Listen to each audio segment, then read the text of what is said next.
తెలంగాణ ప్రభుత్వ సిఫార్సు లేఖలను అనుమతించాలని టీటీడీ నిర్ణయం తీసుకుంది. వారానికి 2 రోజులు తెలంగాణ ప్రజాప్రతినిధుల లేఖను అనుమతించాలని నిర్ణయం తీసుకుంది. ఇప్పటికే తెలంగాణ ప్రభుత్వం నుంచి పలుసార్లు విజ్ఞప్తులు ఏపీ ప్రభుత్వానికి అందాయి. భక్తుల ఇబ్బంది దృష్టిలో పెట్టుకోవాలని టీటీడీ బోర్డుకు దేవాదాయ శాఖ మంత్రి కొండా సురేఖ పలుసార్లు కోరారు. తెలంగాణ సర్కారు విజ్ఞప్తి మేరకు ఏపీ సర్కార్ నిర్ణయం తీసుకుంది.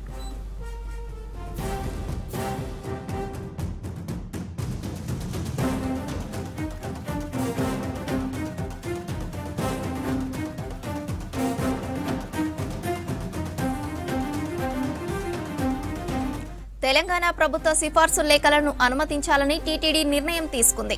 వారానికి 2 రోజులు తెలంగాణ ప్రజాప్రతినిధుల లేఖలను అనుమతించాలని నిర్ణయం తీసుకుంది.